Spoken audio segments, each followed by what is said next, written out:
స్వామి వివేకానంద జీవితంలో జరిగిన ఒక అపూర్వ సంఘటన, ఒక అద్భుత సంఘటన ఈరోజు మీతో పంచుకుంటాను. స్వామి వివేకానంద ఒకసారి ఉత్తరప్రదేశ్ వెళ్ళినప్పుడు ఆయన ఒక రైల్వే స్టేషన్ ప్లాట్ఫామ్ దగ్గర ఆయన గడుపుతున్నారు. కొన్ని రోజులు గడపాలని ఆయన దేశయాత్ర చేస్తూ ఆయన బోధనలన్నీ అందరికీ వినిపిస్తూ వెళుతూ ఉండేవారు మొత్తం అంతా స్వామి వివేకానంద. ఒక సమయంలో ఒక పని మీద ఉత్తరప్రదేశ్ వెళ్ళడం, అక్కడ కొన్ని రోజులు ఉండటం తటస్థించింది. అక్కడికి వెళ్ళినప్పుడు ఆ రైల్వే ప్లాట్ఫామ్, ఆ చుట్టుపక్కల ఆ ప్లేస్లో రైల్వే కాలనీ అనేది అనుకుందాం. అక్కడ ఉంటున్నప్పుడు ఆయన నిత్యం అక్కడే కూర్చొని తపస్సు చేసుకోవడం, ధ్యానం చేసుకోవడం, ఎవరైనా శిష్యులు కానీ భక్తులు కానీ వస్తే సనాతన ధర్మం గురించి వాళ్ళకి బోధించడం, అది ఆయనకి నిత్య మ్యాక్సిమం ఎక్కువసేపు ధ్యాన ముద్రలోనే ఉండేవాడు. ధ్యానం చేసుకుంటూ ఆయన ఉండేవారు స్వామి వివేకానంద. అయితే ఆయన సన్యాసాశ్రమం తీసుకుని స్వామి వివేకానందకి ఆయన పేరు మారిన తర్వాత అక్కడ ఏం జరిగిందిరా అంటే, సన్యాసులకి కొన్ని నియమాలు ఉంటాయి, యతి నియమాలు. దాని ప్రకారం వాళ్ళు వండుకోకూడదు. ఎవరైనా పెడితే తినాలి సన్యాస ధర్మం ప్రకారం. లేదంటే వాళ్ళు ఏదైనా స్వయం పాకంలాగా వండుకోవడానికి కొన్ని పదార్థాలు ఇస్తే తీసుకోవాలి. తప్పితే ఆయనకి ఇంకా వేరే రకంగా సంపాదించుకోవడాలు, మూట కట్టడాలు, అవన్నీ సంసార ధర్మం వేరుగా ఉంటుంది, సన్యాస ధర్మం వేరుగా ఉంటుంది. భగవంతుడిని ధ్యానించుకుంటూ ఎవరైనా ఆ సమయానికి ఎవరైనా ఏదో ఇస్తే తిని కూర్చునేవారు అనమాట. ఒకసారి ఒక ఏరియాకి స్వామిని ప్రతిరోజు చూసి కాషాయం బట్టలు కట్టుకోవడం, అక్కడ కూర్చోవడం, ఈ పని చేయకుండా ఏదో కూర్చుంటున్నాడు అన్న భావనలో ఒక ధనవంతుడు అక్కడికి వస్తాడనమాట. వచ్చి ఊరికే ఉండక ఏదో ఒకటి కెలకాలన్న ఉద్దేశంతో కొంతమంది ఉంటారు. వాళ్ళు అహంకారంగా ఉంటారు, అన్నీ వాళ్ళకే తెలుసుకుంటారు, వాళ్ళు చేసేది కరెక్ట్ అనుకుంటారు, గొప్పగా. అలాంటి అభిప్రాయం ఉంటాడు ధనవంతుడు స్వామి వివేకానంద దగ్గరికి వచ్చి ఎగతాళి చేస్తూ మాట్లాడుతూ, స్వామి నీకు ఇవాళ భోజనం ఏం దొరికినట్టుగా లేదు, నేను చూస్తున్నాను, ఈరోజు గమనిస్తున్నాను, నేను గత కొన్ని రోజులుగా గమనిస్తున్నాను. నా విషయం చూడు, నేను నాకు కావాల్సిన విందు భోజనం చేశాను, చల్లటి పానీయాలు తాగాను, నీ పరిస్థితి ఏమిటి? కనీసం తినడానికి ఆకులు అలములు కూడా లేవు. వాళ్ళు పస్తులు ఉండడమే దేవుడా దేవుడు అనుకుంటూ. ఇక మీకేం, మీ సన్యాసులకి పనేం చేయరా? సోమరిపోతుల్లో తిరుగుతూ ఉంటారా? వీధుల్లో పడి ఆ జనాలు ఎలకపోయి అడుక్కుంటూ ఉంటారా? అసలు ఏంటి మీ జీవితం? ఎప్పుడైనా మీరు వెనక్కి తిరిగి చూసుకున్నారా? దీనివల్ల సన్యాసం పెట్టుకుని ఏదో కాషాయం కట్టుకుని ఇలా చేస్తారా అని చెప్పు. ఇప్పుడు ఏం చేస్తావు నువ్వు? చూడు, నన్ను చూడు, నేను కష్టపడతాను, నాకు దేవుడి మీద ఆధారపడే అవసరం నాకు లేదు, దేవుడి గొడవ నాకు లేదు, నేను కష్టపడతాను, నాకు కావాల్సింది తింటాను, కావాల్సినట్టుగా బతుకుతాను, హాయిగా ఉంటున్నాను. నువ్వేంటయ్యా దేవుడా దేవుడా దేవుడా అనుకుంటూ అందరికీ ఇదొక ఇలా అయిపోయింది, పెద్ద ఫ్యాషన్ అయిపోయింది అన్నట్టుగా ఆ సన్యాసుల పట్ల తన భావం ఏదైతే ఉందో, ఏహ్యభావం, అది మీకు ఎవడేం చేస్తాడు? దేవుడు ఎందుకు వస్తాడు? మిమ్మల్ని ఎందుకు చూస్తాడు? అస్తమాను మీ మీద జాలిపడి ఏదో మిమ్మల్ని గొప్ప వాళ్ళకి ఎవరైనా కీర్తిస్తే కీర్తించవచ్చు, కానీ స్వామి మీ పద్ధతి ఇదేమి కరెక్ట్ కాదు అని చెప్పేసి, ఆ సంబంధం లేదు. ఆయన ముక్కు మూసుకుని ఆయన ధ్యానం చేసుకుంటాడు, ఏదో చేసుకుంటాడు ఆ ప్రాంతంలో ఆ సమయంలో. అప్పుడు ఈ రకమైన మాట అది కొంతమంది చూస్తే ఎందుకో అక్కసు వెళ్ళకక్కాలనుకుంటారు. అదొకటి, నీ ధర్మాన్ని రక్షిస్తూ మన వాళ్ళు పనేం లేదు, పాడేం లేదు, హిందూ మతం ప్రచారమో లేదంటే దైవం గురించి మంచి మాటలు చెప్తుంటే, భారతదేశమే సనాతన ధర్మం మీద, హిందూ ధర్మం మీద, ఆర్ష ధర్మం మీద ఉంది. వీళ్ళందరూ పరిరక్షిస్తుంటే మహాపురుషులు, మహాయోగులు. స్వామి వివేకానంద అంటే ఆయన గురించి ఏం చెప్పాలి? కానీ వీడికి ఏం తెలియదు. ఖాళీగా కూర్చుని టైంపాస్ అవ్వక వాళ్ళు పెట్టింది వీళ్ళు పెట్టింది తింటూ, పెద్ద సన్యాసిని పేరేసుకుని స్వామి అని పెట్టుకుని ఏదో పెట్టుకుని సన్యాసాశ్రమం మన పేరుటి మార్చుకుని అందరి చేత భజన చేయించుకుంటూ వీళ్ళు భజన చేస్తూ బతుకుతారని ఏదో ఒక దురభిప్రాయం ఇలాంటి ధనవంతులకు ముఖ్యంగా ఉంటుందన్నమాట. అది అక్కసు. ఎందుకంటే వాళ్ళందరూ వచ్చి ఎన్ని కోట్లున్నా వీడిని ఎవడో కీర్తించడు, వీళ్ళు ఎవడో పోకూడదు. ఎందుకంటే వీడు స్వార్థపరుడు, వాడు సంపాదించుకుంటే వాడు తింటాడు, వాడి వల్ల ఎవరికి ఉపయోగం లేదు ధనవంతుడి వల్ల. కానీ ఈ స్వామి వివేకానంద లాంటి వాళ్ళ వల్ల ఆ ప్రపంచానికే ఒక సందేశం ఇచ్చే మహాపురుషుడు వాళ్ళు. అనేసరికి స్వామి వివేకానంద మొక్కలు మామూలుగా ఇలాంటి చులకం చేస్తూ మాట్లాడితే, లేదంటే పరుష పదజాలం వాడుతూ ఉంటే ఎవరికైనా కోపం రావడం సహజమే. కానీ స్వామి వివేకానంద మొక్కల కవళికల్లో ఎటువంటి మార్పు లేదు. చాలా స్థితప్రజ్ఞతో అలా కూర్చొని వాడు చెప్పేదంటూ వింటూ మనకెందుకులే అన్నట్టుగా ఆయన ధ్యానం, ఆయన మానసిక ధ్యానం ఏదో చేసుకుంటూనే ఉన్నాడు.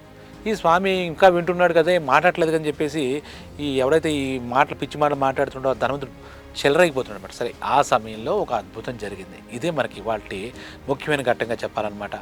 అయితే అది ఏంటంటే, ఆ టైంలో ఒక జమీందారు ఒక గుర్ర బకీలో మంచి భోజనం క్యారీర్ అవన్నీ తీసుకునేసి అక్కడ డైరెక్ట్గా వచ్చేసాడు. స్వామి వివేకానంద దగ్గరికి వచ్చాడు. డైరెక్ట్గా అలా సాష్టాంగ వందనం చేశాడు, నమస్కారం చేసి. ఇదంతా వీడున్నాడు కదా ధనవంతుడు, వీడి ఇప్పటిదాకా విమర్శించి చూస్తున్నాడు ఏం జరుగుతుంది. ఆడు జమీందారు విషయం తెలుసు, ధనవంతుడు కన్నా చాలా కోటీశ్వరుడు అనమాట జమీందారు. ఆ జమీందారు అంటే ఆ ఊరు ఒకడే ఉంటాడు కాబట్టి ఆ జమీందారు గురించి ధనవంతుడు కూడా తెలుసు. తీసుకొచ్చి క్యారేజీలోంచి వాళ్ళ సేవకులంతా వస్తే స్వామీజీ నమస్కారం అని చెప్పాడు. చూసి వివేకానంద మీరు ఎవరండి, నాకు మిమ్మల్ని ఎప్పుడు చూడలేదు మీరు అంటే, కాదు స్వామి, రాత్రి నాకు స్వప్నంలో మీ దర్శన భాగ్యం కలిగింది. సాక్షాత్తు నేను కొలిచే శ్రీరామచంద్రుడు నాకు కల్లో కనిపించి ఏమన్నాడో తెలుసా స్వామి, అక్కడ నా భక్తుడు ఒకడు ఆకలితో అలమటిస్తుంటే నువ్వు కడుపు నిండా భోజనం చేసేసి నువ్వు హాయిగా కూర్చుంటావా, నీకు ఇదా, నువ్వు వెళ్ళి వెంటనే నా నా కొడుక్కి, అంటే దేవుడికి పుత్రులు లాంటి వాళ్ళు ఇలాంటి వాళ్ళంతా యోగులు, సాక్షాత్ భగవంతుడికే అనేసరికి అక్కడ వెళ్ళి భోజనం పెట్టు అని చెప్పి నాకు ఆదేశించాడు స్వామి. మిమ్మల్ని కూడా చూపించాడు, అందుకే మీరు ఎక్కడ ఉంటారో అంతా తెలుసుకుని ఇక్కడికి వచ్చాను అంటే, లేదు మీరు ఎక్కడ పొరబడుతున్నారు, మీరు ఎవరి కోసమే వెతుకుతున్నట్టారు, మీకు శ్రీరామచంద్రమూర్తి కల్లో కనిపించుండొచ్చు, మీరు ఆయన భక్తులు కావచ్చు, కాబట్టి నేను మిమ్మల్ని ఎప్పుడూ చూడలేదు, కాబట్టి మీకు ఇది జరిగే అవకాశం లేదని స్వామి వివేకానంద సరే సున్నితంగా మాట్లాడతాడు. అయ్యా, మీ రూపం ఒక్కసారి చూస్తే, మీ గంభీర రూపం, మీ తేజస్సు ఇంకా మర్చిపోగలమా మేము? సాక్షాత్ శ్రీరామచంద్రమూర్తి దర్శనం మీ వల్ల కలిగింది, మీరు ఎంత పుణ్యాత్ములు, సాక్షాత్తు దైవపుత్రులు, దేవీపుత్రుడు మీరు అలా కాదనకండి బాబు, మహానుభావు ఇక్కడ దాకా ఎత్తుక్కుంటూ వచ్చాను, భోజనం తెచ్చానని చెప్పి ఒక వెండిపేట వేసి, మీరు ఇవాళ కాదనకూడదు నా భోజనం, నాకు ఇది ఆదేశం, శ్రీరామచంద్రమూర్తి ఆదేశం, నాకంతా నాకు పుట్టింది కాదు, దయచేసి వినండి, నన్ను మన్నించండి, లేదంటే ఆయన ఆగ్రహానికి గురి కావచ్చు.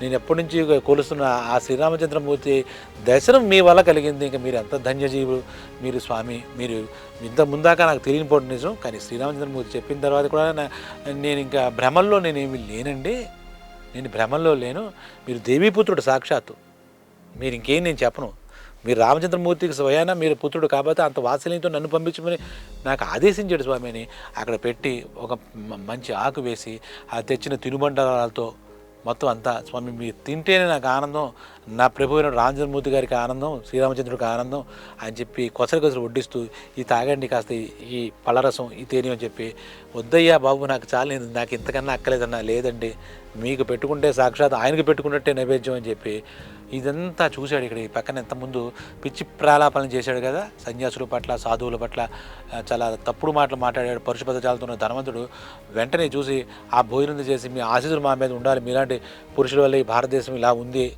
ఎందుకంటే సాక్షాత్ శ్రీరామచంద్రుడు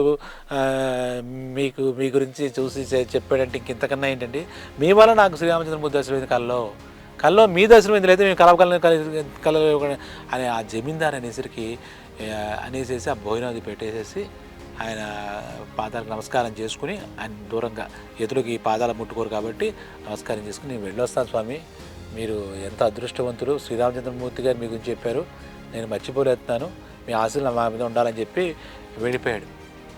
వెళ్ళిపోయినప్పుడు వీడు ధనవంతుడు అయినటువంటి వీడికి అహంకారం, ధనం ఉంది అని చెప్పేసి, అలాగే నీకు ధనం ఉంటే నీకు అహంకారం ఉండొచ్చు, ఆ మిగిలిన వాళ్ళ పట్ల ఇదెందుకు, ఈ చులకన భావం ఎందుకు, అదంతా తప్పు కదా.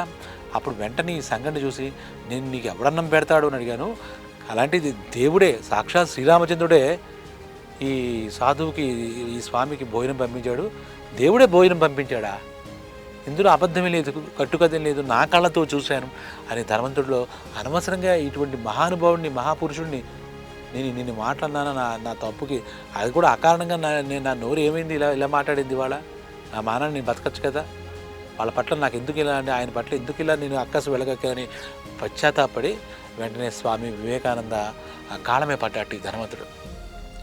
పడిన తర్వాత అప్పుడు కూడా ఆయన స్థితప్రజ్ఞతనం కదా, స్వామి వివేకానంద మొక్కల్లో ఎటువంటి కదలికలు లేవు, ఏమి సమాధానం చెప్పలేదు, నాకు దేవుడే పంపించాడు, శ్రీరామచంద్రుడే పంపించాడని అటువంటి ప్రగల్భ ఆ జమీందార్ గారు చెప్తే విన్నాడు, కానీ ఆయన ఏం చెప్పుకోలేదు, నాకు జమీందార్ గారికి పంపుతాడు భోజనంకి కాళ్ళకి కూర్చొని అనలే, ఇదంతా ఏదో ప్రీ ప్లాన్డ్ ఇదేమి కాదు, ఇది ఏదో ప్లానింగ్ ప్రకారం జరిగింది కాదు, సాక్షాత్ శ్రీరామచంద్రుడు కల్లో కనపడి అక్కడ నా భక్తుడు ఆకలితో ఉండగా అతనికి భోజనం ఏర్పాటు చేయవయ్యా, నీ మన నువ్వు కూర్చున్నావు, భోజనం చేసేస్తున్నావు అని చెప్పేట వివేకానందని చూపించి, దానివల్ల అలా జరిగిందని చెప్తే అప్పుడు అనుకున్నట్టు ఆ ధనవంతుడు, భగవంతుడే ఇలాంటి సాధు పురుషులు, ఇలాంటి యోగులకి నిలబెడతాడు, మనకి నిలబెడతాడో తెలియదు, ఆ దేవుడి బిడ్డలు వీళ్ళంతా, దేవుడి ఒడిలో శాతీరే బిడ్డలు, వీళ్ళకి ఆకలి ఏమిటి, వీళ్ళకి ఇదేంటి, వీళ్ళకి ఎవరు చేయాలి, వీళ్ళు మొత్తం భగవంతుడి ద్వారా పంపించబడ్డారు, మన మన దేశానికి మన మనుషుల్లోనూ ధర్మాన్ని చెప్పడానికి ఉద్భవించారు. వీళ్ళకి ఆశయం కట్టి వాళ్ళ జీవితాలు త్యాగం చేసి భగవద్భక్తిలో ధ్యాన మార్గంలో వెళుతూ అందరినీ ఉద్ధరిస్తున్నటువంటి మహాపురుషులు మహాత్ములు అని చెప్పే విషయం ఆ ధనవంతుడు గ్రహించాడనమాట. సాధువులు సన్యాసులు అంటే మనం కూడా ఏదో అనుకుంటాం, అంటే ఆ వేషం వేసుకుని కపట సన్యాసులు ఒకళ్ళు ఇద్దరు ఉండొచ్చు, కానీ సాధువులు సన్యాసులు లోక కళ్యాణం కోసం తపస్సు చేస్తూ ఈ లోకాన్ని ఉద్ధరించడానికి భగవంతుడి చేత పంపబడిన భగవంతుడి బిడ్డలుగా మనం అర్థం చేసుకోవాలి. వాళ్ళ ఆలనా పాలన అంతా కూడా భగవంతుడు, ఇక్కడ ఈ కథలో శ్రీరామచంద్రుడు కాబట్టి భగవంతుడే, శ్రీరామచంద్రుడు అవ్వచ్చు శ్రీకృష్ణుడు, భగవంతుడే వాళ్ళని వాళ్ళకి కావాల్సినవన్నీ ఏర్పాటు సమకూరుస్తాడు. నారు పోసేవాడు నీరు పోసేవాడు. వాళ్ళు నిశ్చల భక్తితో వాళ్ళు ఆ భగవంతుడిని నిరంతరం కొలుస్తూ ఉంటారు. వాళ్ళ ఉద్దేశం ఏంటంటే వాళ్ళకి సంసారికంటే వాళ్ళ పిల్లలు పైకి రావాలి, లేదా పెద్ద ఇల్లు కట్టుకోవాలి, బంగారం కొనుక్కోవాలి, ఇలాంటి కోరుకుంటే అన్నీ త్యజించి సర్వసంగ పరిత్యాగిగా ఉండి ఇంకా దేంతో ఇంకేమీ లేదు, ఈ ప్రపంచంతో నాకు ఎటువంటి లావాదేవీలు అనుకుని భగవంతుడితో కోరుకుంటూ మోక్షాన్ని కోసం తప్పిస్తూ తపస్సు చేసుకునే సాధు సన్యాసులు ఎప్పుడూ కూడా ఈ కథ ద్వారా మనకు అర్థమైందంటే మనకి ఎప్పుడూ దూషించకూడదు. నీకు చేతనైతే వాళ్ళకి ఒక పండు చేతిలో పెట్టు. వాళ్ళు భగవంతుడి యొక్క ముద్దు బిడ్డలు ఒక రకంగా చెప్పాలి అంటే సాధు. ఇంకా స్వామి వివేకానంద లాంటి మహాపురుషులు ఏంటి, వాళ్ళు మహాత్ములు మహాపురుషులు, వాళ్ళు సాక్షాత్ భగవత్ స్వరూపులను కూడా మనం అనుకోవచ్చు. వాళ్ళ ధర్మం కోసం ప్రపంచాన్ని మేలుకొల్పడానికి వాళ్ళు వచ్చారు, వాళ్ళు ఉద్భవించారు. మన భూలోకంలో మనతో పాటు సహజీవనం చేశారు. అటువంటి మహానుభావులు పుట్టినటువంటి ఈ భరత భూమిలో మనం కూడా పుట్టడం, భారతీయులుగా మనం భారతీయులు అందరం చేసుకుంటాం అదృష్టం మాట. ఇప్పుడు కొంతమంది ఈ కథ విని ఇది నిజమా అబద్ధమా, ఇదేమిటి, ఇది ఎక్కడ జరిగింది, వీళ్ళకి ఏమి ఉండదు, దీనికి ఆధారాలు అన్ని దీంట్లో సత్యం తీసుకోవాలి, కానీ సత్యానికి ఆధారాలు ఏమి ఉండవు. సత్యానికి సత్యమే ఆధారం. స్వామి వివేకానంద ఆయన ఏంటి సనాతన ధర్మము ప్రపంచ దేశానికి మన హిందూ మతం యొక్క గొప్పతనాన్ని చాటి చెప్పిన మహాపురుషుడు ఆయన. సాక్షాత్ రామకృష్ణ పరమహంస గారి శిష్యుడు, భగవంతుడిని ప్రత్యక్షంగా కళ్ళతో చూసి భగవంతుని ప్రత్యక్షంగా అనుభవించినటువంటి వ్యక్తి, భగవత్ స్వరూపాన్ని అనుభవించినటువంటి వ్యక్తి. అటువంటి మహాపురుషులు మన భారతదేశంలో ఎంతోమంది ఉంటారు. అటువంటి వాళ్ళ కథలు తెలుసుకోవాలి. వాళ్ళ సన్యాసులు పనిచేయరు సోమరులు అని ఆ ధనవంతుడు అనుకున్నట్టుగా మనం అనుకోకలే. వాళ్ళ మంచి చెడులు, వాళ్ళ యోగ్యత, ఈ సాధు సన్యాసుల యొక్క యోగ్యత అర్హత మనం పరీక్షించాలో లేదా పరిశీలించాలో అనుకోకూడదు. నీ చేతనైతే వాళ్ళకు ఒక నమస్కారం చేసుకో, వాళ్ళ ఆశీస్సులు తీసుకోండి. కాబట్టి స్వామి వివేకానంద జీవితంలో జరిగిన ఒక అద్భుత ఘట్టంగా దీన్ని చెప్తానమాట. సాక్షాత్ శ్రీరామచంద్రుడే స్వామి వివేకానంద యొక్క మంచి చెడులు చూసుకుంటాడు, ఆయన కాపాడుతూ నిరంతరం ఆయన వెన్నంటే ఉంటాడనే విషయం ఈ కథ ద్వారా మనకి అర్థం చేసుకోవచ్చు అనమాట. కాబట్టి స్వామి వివేకానంద మన భారతదేశానికి అక్కడ ప్రపంచ దేశాలని ప్రభావితం చేసినటువంటి ఒక యువత మేలుకు అనే సందేశాన్ని నింపి అందరిలో ఆత్మస్థైర్యం దృఢత్వం ఉండాలి, ఎలా ఉండాలి అనేది చెప్పినటువంటి మహానుభావుడు. ఆయన ప్రతి బోధ ఒక అద్భుతమే. మానవాళికి ఆయన ఒక వరం, భగవంతుడు పంపిన వరం మన మానవులందరికీ ఎవరైనా అంటే ముఖ్యంగా మన భారతీయులకి సాక్షాత్తు స్వామి వివేకానంద.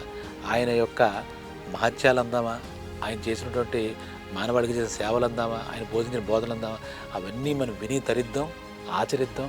ఆయన చెప్పిన మంచి మాటలు విని అవలంబిద్దాం. అందరూ కూడా స్వామి వివేకానంద చెప్పిన మాటలు అనుసరిస్తే లోకమంతా పచ్చగా హాయిగా కళ్యాణంలా ఉంటుంది. తద్వారా భగవంతుడు కూడా సంతృప్తి చెందాడని చెప్పుకోవచ్చు. స్వామి వివేకానందకి మన శతకోటి ధన్యవాదాలు తెలుపుకుంటూ సెలవు.